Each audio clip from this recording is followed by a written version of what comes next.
sure anymore what's the right way. Can't you hear my voice? I know I must perform my choice, 'cause the broken days never come back. But sometimes I imagine we could have had different days, if I had met you at another time and place. Et salut à tous, c'est Furieux, on se retrouve pour une nouvelle vidéo sur Senseiya Awakening KOTZ, vidéo qui va avoir pour but de parler de Milo RC. Et oui, parce que je n'avais pas fait de review du perso, et là il va être de plus en plus utilisé à partir du moment où il a son RC. Avant de débuter la vidéo, je vous rappelle que la campagne Utip est toujours active, donc n'hésitez pas, passez sur Utip, à aller regarder quelques pubs pour pouvoir pérenniser la chaîne et faire en sorte que du contenu quotidien sur Senseiya Awakening et bien entendu Legend of Runeterra soit ajouté à la chaîne. Au niveau du live de ce soir, je vous rappelle que le live de ce soir aura lieu sur la chaîne de Sigma eSport. Donc n'hésitez pas à follow la chaîne si vous voulez suivre le live pour avoir l'alerte à partir du moment où ça commencera. Mais comme d'habitude, on devrait tourner sur des horaires aux alentours de 21h30. Voilà. Donc voilà pour les petites annonces.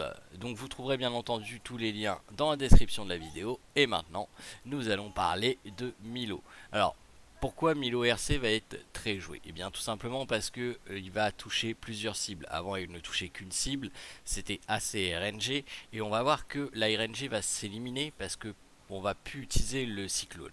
Ça va être très rare d'utiliser le cyclone, généralement ça sera contre vous quand ça va être un Minos qui va prendre le contrôle de votre Milo, là il va utiliser cyclone. Mais en dehors de ça, on verra que on n'utilisera plus beaucoup cyclone. Déjà on va aller faire un petit tour au niveau justement de sa clause. Il va falloir savoir que pour chaque partie de clause, non seulement il va falloir avoir la partie, ensuite il va falloir 10 Orichalcum divin. En plus de ça, à chaque partie, il va vous falloir 3 millions d'XP pour pouvoir la mettre. Chaque partie prend 24 heures à être construite. Vous apporte un léger bonus, vraiment très léger, hein, HP 35, PDF plus 5, Speed plus 5, P attaque plus 10 et P attaque plus 17. Donc on est sur du HP 70, du 5 de speed en plus, du 5 de PDF en plus et du 27 de P attaque en plus. Donc un petit bonus vraiment léger, mais un bonus quand même. Donc ça va vous prendre 3 millions d'XP pour chaque partie. Ça va vous prendre également 40 fragments de Milo pour pouvoir rework le perso, le réparer. Vous allez avoir des fragments à dépenser sur une pièce et vous allez avoir les fragments à dépenser sur l'armure au complète une fois que vous aurez toutes les parties. Donc veillez bien à avoir 40 fragments le RC. Bien entendu, je vous conseille de passer Milo 6 étoiles pour pouvoir faire le maximum de dégâts. Au niveau de ses stats de base, Milo est un perso C en HP, donc très peu résistant. Un perso C en C attaque, forcément il n'utilise pas de C attaque. Un perso C en CDF, donc pas beaucoup de résistance magique. B en PDF et B en speed, donc de base pas trop long mais pas vraiment rapide non plus. Et il a juste le S en P attaque. Donc au niveau de ses stats, on remarque qu'il est assez fragile quand même comme personnage, et même avec le 8ème sens ça va être compliqué d'aller chercher du gros pool de PV sans sacrifier d'autres statistiques sur les cosmos. Au niveau de ses skills, nous sommes sur le Scarlet Needle, donc qui est son attaque de base qui va faire 100% de dommages physiques à un ennemi, sauf qu'avec le rework ça va s'appliquer à 3 ennemis. Moi je l'ai monté level 2 parce que je pouvais. Maintenant regardez, voilà, j'ai plus rien, et je vous déconseille de dépenser des skills bleus, des skills tomes sur Milo, ça c'est bien important de le savoir. Le deuxième skill va vous donner une chance, donc là 70% de chance au premier level de faire une nouvelle attaque de Scarlet Needle up jusqu'à 3 fois. Donc en gros vous pouvez faire maximum 4 attaques la Scarlet Needle de base que vous faites, plus 3 attaques supplémentaires. Ça arrive rarement. Milo, gilet jaune, son surnom n'est pas sorti de nulle part.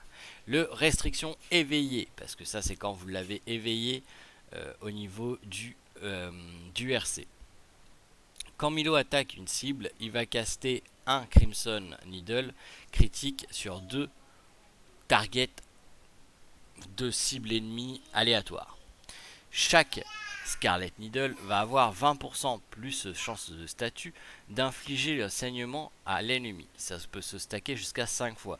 Ça va faire des dégâts égales à 1, 6, 15, 31 et 57% de la vie de HP maximum de la cible avant qu'il agisse. C'est bien intéressant de savoir que c'est avant qu'il agisse et non après. Ça peut être au maximum de 140% de l'attaque fois les stacks pour 2 tours.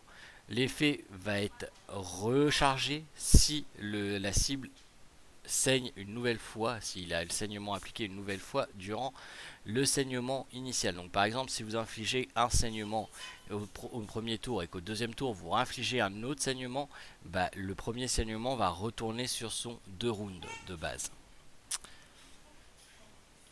Au niveau du Scarlet Needle Antares, la deuxième Scarlet Needle va être castée en même.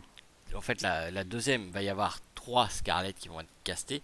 La deuxième va être une Scarlet Needle qui va faire un peu plus de dommages. Et la troisième, qui va être l'Antares, va faire encore plus de dommages. Donc la deuxième va être un Scarlet Needle qui va faire 110% de physical damage. On se rappelle que là sur la Scarlet numéro 1 on est à 100 de base, 105 parce que je l'ai EP. Et il va faire ensuite, donc additionnel, hein, attention. Donc là, la première fait 105, la deuxième fait 215, hein, c'est d'addition. Attention, bien important, c'est pas 105, 110, c'est 105 et la deuxième 105 plus 110. Donc on est sur du 215. Et la troisième Scarlet Needle va faire un dommage additionnel de 450% parce que je l'ai augmenté level 4 l'Antares. Voilà, donc en gros la deuxième va faire plus mal parce que bon on passe quand même de 105 à 215, donc le double, plus du double. Mais la dernière va encore faire le double de la deuxième, donc là ça commence à piquer. En gros clairement la plupart du temps quand vous allez affliger l'Antares sur une cible, elle va mourir. Clairement elle va mourir, ça fait excessivement mal. On va voir bien entendu en pratique comment ça fonctionne. Au niveau de la priorité des skills up, je vous conseille en priorité d'EP le Scarlet Needle Antares, ensuite le Scarlet Needle et ensuite la restriction. Le Scarlet Cyclone, vous ne l'utiliserez plus, ce sera le dernier skill à monter. Il va falloir enlever la RNG de ce Milo gilet jaune. Alors moi j'ai décidé de passer Antares à 4, j'aurais pu passer ça plutôt à 3 et ça à 3, mais le Antares je veux qu'il pique, je veux qu'il fasse du mal, et ça gagner 5% sur une attaque de base, alors que là je gagne à la fois 20% sur le deuxième et 20% sur le troisième piqûre. Donc je me suis dit que c'était plus rentable de monter le Scarlet Needle Antares à 4. Au niveau des links, malheureusement pour nous, il a un link avec Camus qui va lui donner de la paix attaque en plus. Donc Camus, bah moi je l'ai monté level 4, je le monterai pas bien plus, hein, peut-être level 5 si un jour j'ai son rework, mais je n'irai pas chercher le rework de Camus. Il a un autre link encore avec Camus et avec Yoga, donc là je suis triste encore une fois, qui va vous donner du HP en plus. On a ensuite l'Athena Exclamation, le lien avec Mu et Aiolia, là je suis joie parce que Aiolia va passer 6 étoiles, qui va vous donner de la paix attaque en plus, donc 4% de plus, et il a un lien avec Saori et Canon qui va vous donner du HP en plus. Donc en gros les deux derniers links, je suis je suis au max parce que j'irai pas mettre Canon 6 étoiles. Donc je suis à 4%, ça va rester 4%. Le troisième lien, il va passer à 5% parce que Aiolia passera à terme 6 étoiles. Au niveau du friendly link, je pense peut-être mettre Camus 5 étoiles si j'ai son RC un jour, mais c'est pas sûr. Et à ce moment là, bah, Yoga suivra en 5 étoiles, mais voilà, il ira pas 6 étoiles, clairement pas. J'ai d'autres persos à EP. À vous de voir, après il y en a qui aiment jouer la Team Freeze, il y en a qui aiment jouer Camus parce que c'est leur perso de cœur. Je peux tout à fait le concevoir, et à ce moment là vous le montrez 6 étoiles et vous aurez le maximum de bonus sur votre Milo, ce qui n'est pas plus mal. Au niveau des temples, Milo se trouve dans le temple situé ici, le Speed Strike, donc avec Shaina, Pégase GC et Seiya Flèche d'Or et Erda. Donc clairement ça c'est du 4 étoiles tiers, ça c'est du 4 étoiles tiers, ça c'est du 4 étoiles tiers, et ça c'est du bien entendu 6 étoiles tiers. Donc Il va me manquer à passer le Seiya Flèche d'Or 4 étoiles et la Erda 4 étoiles. Mais sinon on sera sur les maximums de bonus. C'est un temple qui est assez rare, hein. Donc voilà, si vous cache choper un peu, n'hésitez pas à prendre les fleurs à 300 coupons quand ils apparaissent. Parce que vous voyez, c'est un des temples les plus bas level que j'ai, hein. Avec Frozen Fire, Life Heal, c'est des temples qui sont très bas. Quand j'ai des temples qui sont déjà à 3,21, j'en ai à 3,35. Voilà, c'est des temples qui sont assez bas. Et pourtant, bon, Speed Strike c'est pas le meilleur temple, hein. Par exemple, Frozen Fire est bien plus utile pour moi, hein. Mais ça reste un temple qui est viable, on va dire. C'est pas comme s'il était dans un temple avec que des Bronze Saints qui servent à rien. Donc voilà pour Milo en ce qui concerne la partie, on va dire, théorique. Maintenant on va aller attaquer la partie pratique. Donc on va aller faire un petit coup d'arène. Alors avant que les détraqueurs commencent à arriver, hier en live j'ai fait du GD avec Milo RC. Si vous voulez voir Milo RC actif en GD, regardez la vidéo qui est postée la même journée sur le GD d'hier soir et vous verrez Milo RC en GD. N'hésitez pas à le faire. Donc on va dépenser un petit peu de diamants. De toute façon c'est bon, j'ai fait mon Milo RC. Je suis content, je vais pouvoir restacker mes diamants.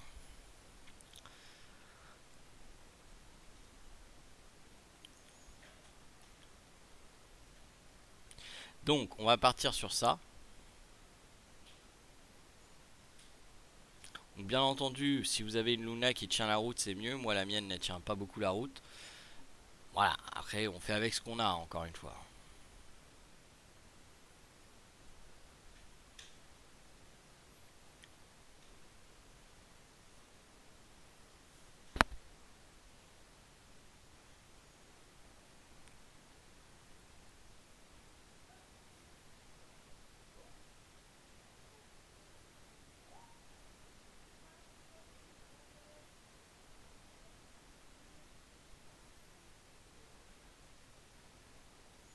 Et là, Milo est parti. Donc là, je ne charge pas le skill. J'y vais directement.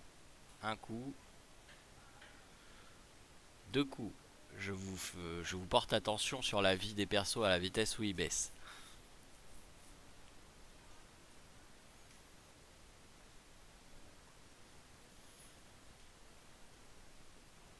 Donc là, il m'a bien entendu enfermer mon Milo. Ce qui va se passer, c'est étonnant de voir une IA aussi intelligente, hein. Généralement, il cible des trucs un petit peu merdiques. Là, c'est pas le cas, clairement. Hop, le Iki qui est reparti dans les limbes.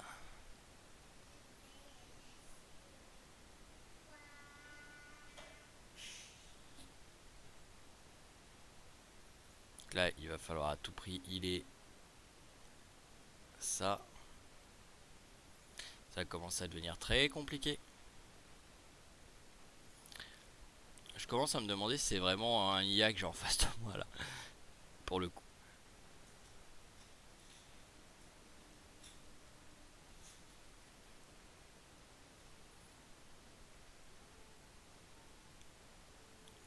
Bon, parce que le Shun qui refait sa chaîne encore en plus sur le Milo, ça me semble complexe comme histoire.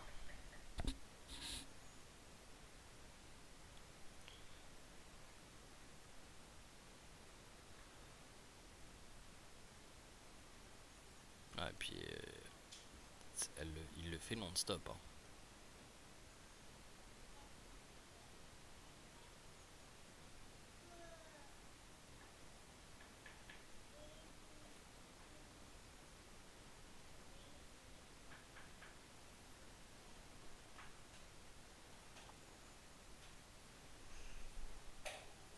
Ça va être trop compliqué tant qu'il y a le Shun. Ouais, c'est mort. C'est mort là. Pas assez de heal, trop de Iki GC. C'est là vous voyez, hein, la Luna qui sert à que dalle. D'abord, alors il faut savoir que ma Luna elle est vraiment très faible, elle est 70, elle n'a pas le 8ème sens montée même si elle a des Cosmos SS en défense. elle est pas assez forte. Donc je ne la joue que très rarement. Et là vous voyez je vais la jarter parce que concrètement elle ne me sert à que dalle. Donc à la place on va plutôt mettre un Minos qui va régler le cas du Shun bien vite.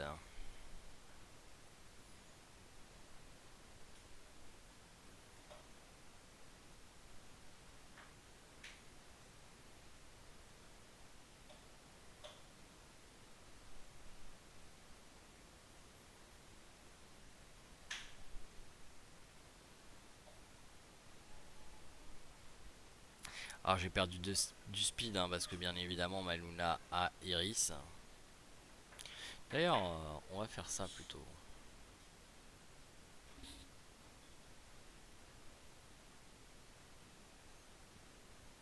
Alors là on s'active.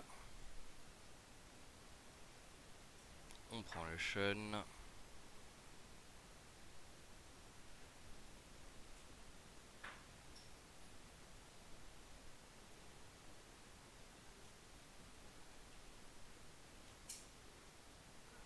Le problème c'est va-t-il résister à la Kala le Wiki.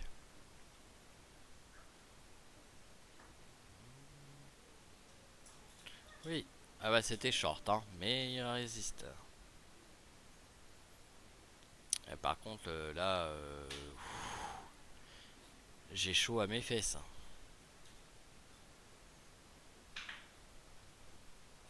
Donc là deuxième piqûre.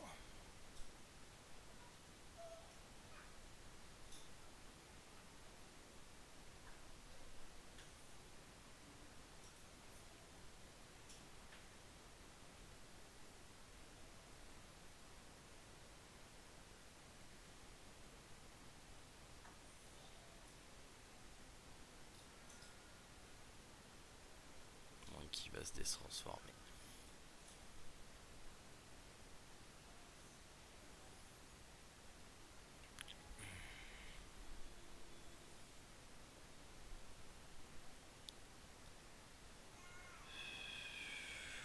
Ouah, chaud. Voilà, June est morte. C'est fini. Allez, troisième piqûre. Et bien sûr, il y avait la saloperie de dents de dragon. Donc là, bah clairement, c'est mort. Enfin, là, je vois pas comment je vais m'en sortir.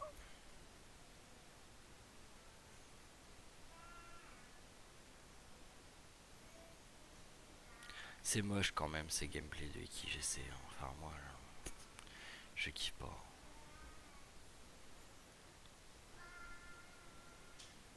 Bon, là, on a compris, on va le transformer direct.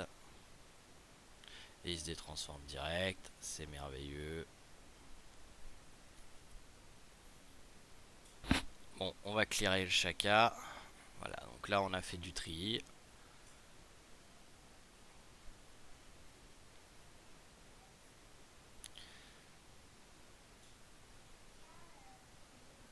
Ah, et putain, il fallait que ça tombe sur Milo, quoi.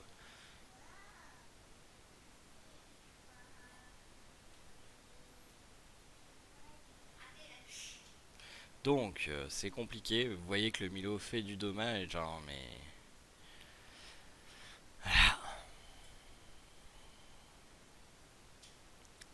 Ouais, c'est mort. Trop faible. Et c'est là que vous voyez la survivabilité du Milo est trop peu élevée. Si mon Milo avait survécu, j'aurais pu heal mon Majun plutôt que le Milo. Le problème, c'est que le Milo, il est trop faible en PV. Et là, on ressent le C en HP. C'est horrible. C'est vraiment trop peu de PV. J'essaye de lui monter son 8ème sens. Pour l'instant, il est encore très faible en 8ème sens. Il va être beaucoup plus tanky après. Mais au-delà de ça, vous n'arriverez jamais à avoir les 40 000 d'un comment ça s'appelle, d'un Jamian, d'un Minos, d'un Mu, d'un Chion, d'un Poséidon, d'un Deathmask. Vous aurez jamais ces choses là. D'ailleurs en parlant de Deathmask, on va le calmer.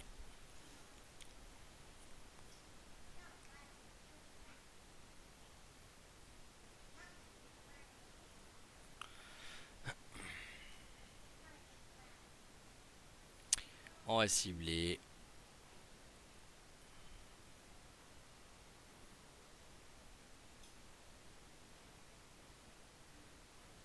Et bien entendu, ça proc pas. Vous voyez, regardez les dégâts. Putain de Iki quoi.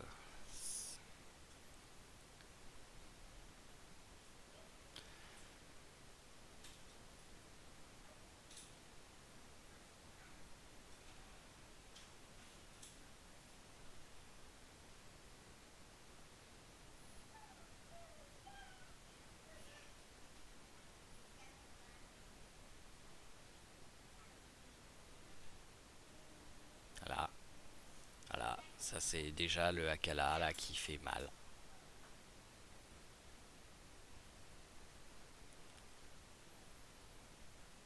Et qui va me faire obliger de soigner le Milo.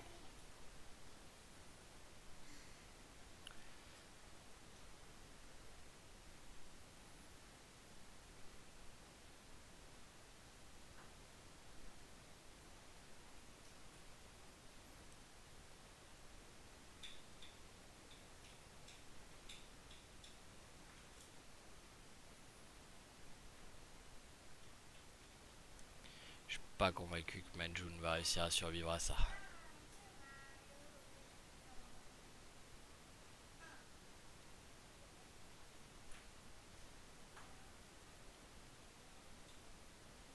Elle a survécu, on va heal la June clairement.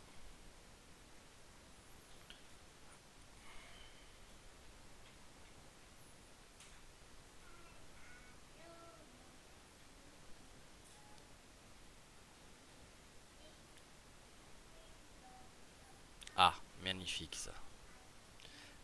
Ouais, le Minos il est HS.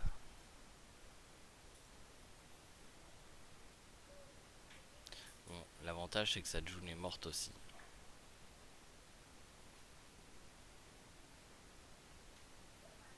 Donc là, on va clairement tout miser sur le Iki.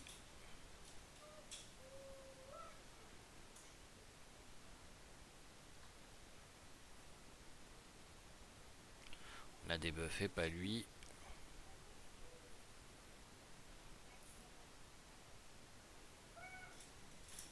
Lui, il a un Akala encore.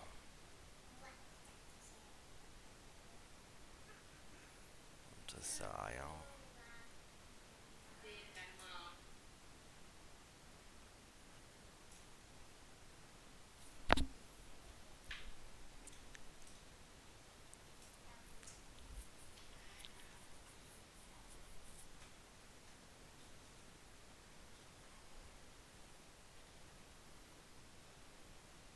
Putain, il retourne sur le Iki quoi. Il retourne sur le Iki.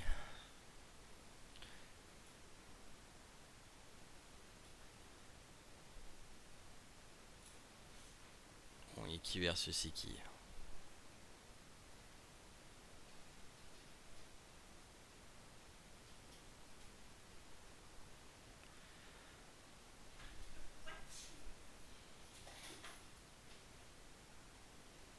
Génial.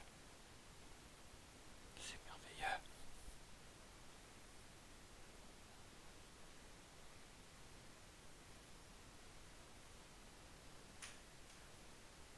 Ah, il a l'avantage. Hein. Il a clairement l'avantage.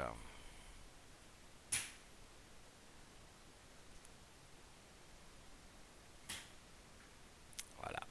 Bon, en tout cas, vous avez vu comment le Milo joue. Je vais arrêter de dépenser mes diamants pour rien parce que Milo n'est pas prêt. Bon, Milo n'est pas prêt. Ça vous montre à quel point un Milo doit être up parce que là, il est concrètement, c'est une épine dans le pied. C'est dur hein, de dire ça à Milo RC, mais c'est une épine dans le pied parce qu'il est pas assez tanky.